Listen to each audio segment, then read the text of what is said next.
everybody, it's Julianna with Radically Rural. I was just going to spend a minute or two talking about the theme that we have for this year.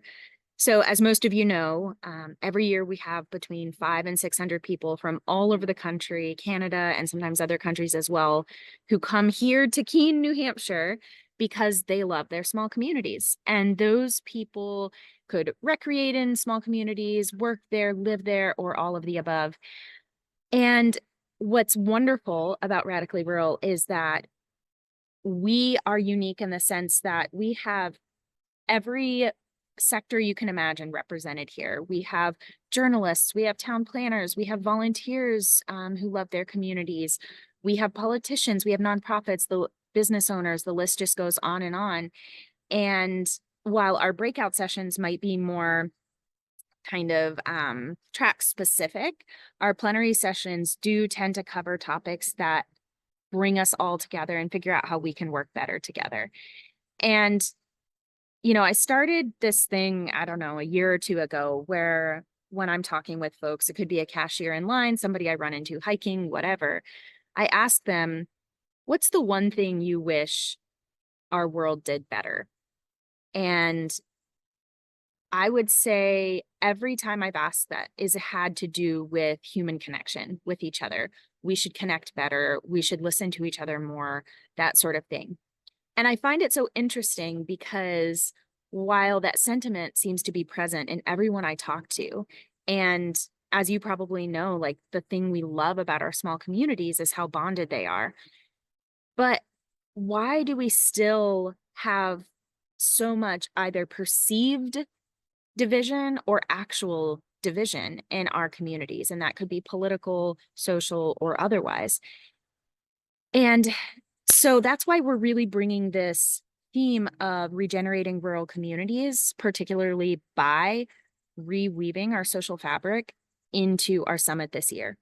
And that is good for everyone at every level. It doesn't matter what your job is or how you spend your time in your life. This is good for all of us. And so just to give you a little bit of a taste of it, some of you may have heard of a social scientist who's really well known named Robert Putnam.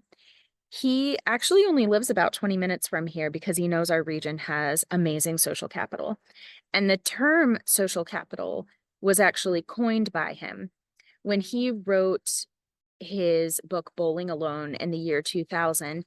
He described the past roughly 25 years of civic unraveling and social fabric decline and predicted that that would continue if we didn't turn things around.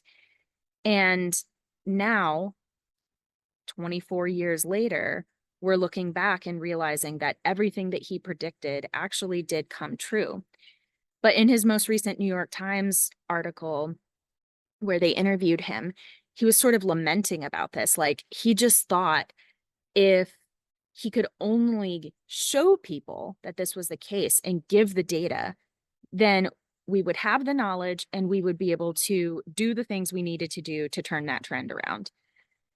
And so he's sort of at a loss and feeling like a bit of a failure that at the end of his career, he hasn't seen the needle move in the ways that he would have wanted or expected, given the hundreds of thousands of folks who have been exposed to his ideas. And as he pioneered this whole kind of field of social capital, he divides that into two main categories, like bridging and bonding social capital. So bonding social capital is where you are building social capital with people who are like you. So, if you really like to play soccer and you're talking with someone else who likes to play soccer, that's like bonding social capital. But the bridging social capital is what he says is really missing right now. But bridging work, kind of building this social infrastructure with people who are not like you or have different ideas, is much easier said than done. And for all of us in small communities who have been at town meetings where there's a divisive issue, whether it's housing or, parking or whatever it might be, we know that it takes work to bridge and it takes work to bring people together. And So what's exciting about this year at Radically Rural is we're going to have some really practical and really life-changing sort of ideas that either we are bringing to the table and our speakers are bringing to the table, or that you're going to bring when you come, because that is the recipe for Radically Rural, is that we create the environment that is the most conducive to generating incredible, innovative ideas and really good connections. But part of that recipe is the folks that are coming. In fact, most of the recipe is that. Um, One exciting thing is that, as I just described, part of the issue with taking these ideas, okay, we know we need to be more socially connected. We know we need to support each other. And I would also, by the way, add connection with the land as part of this overall connection that needs to be strengthened. But we know the sorts of things that need to be done. Why is it still so challenging to get them done? Um, I was on reading an article by the Keene Sentinel, which is our local newspaper, online, and I was looking at some of the comments afterward, and they were just so incredibly divisive, which is not what our region's known for, but it's still out there. And so, how do we get from what we know we should do to what we're actually doing? And so, while the plenary session on the first day is taking folks who are doing this social weaving work in their communities and hearing their stories and what's worked for them, the plenary session on day 2 is going to be with Mark Brackett, who is with the Yale Center for Emotional Intelligence. And he's going to be kind of helping us get from the no to the do. What is that gap and how can we get there? And then our closing plenary session is going to be with Shaylin Romney Garrett. Now, her story is really cool because she was actually in Robert Putnam's first class, if I understand her story correctly, where he was teaching some of these social capital ideas. And since then, she's been very close with him and co-authored the most recent book that Robert Putnam wrote called The Upswing. And The Upswing is all about, okay, so just like a pendulum, society kind of goes back and forth. And we know that we've been in very socially divisive times before, and we've come back from that. And now it's time to kind of upswing again.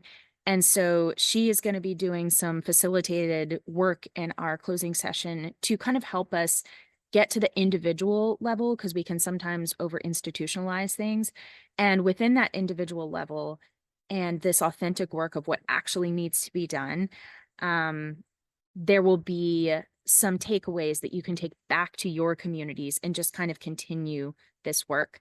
Another thing that I'm really excited about related to this theme is in our arts and culture track, we have a session where, while folks talk about social artist residencies and what those are, social practice art, they're going to be co-creating a quilt in real time, which is going to be a visual representation of the theme we have this year, of bringing everyone's experiences and stories together and kind of stitching them together.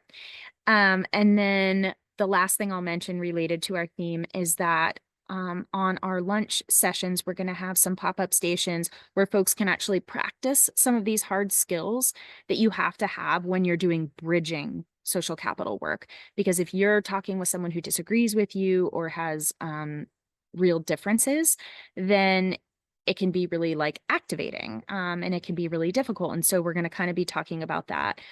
These pop-up stations will be practice for individual, communal, and interpersonal ways that we can practice these skills.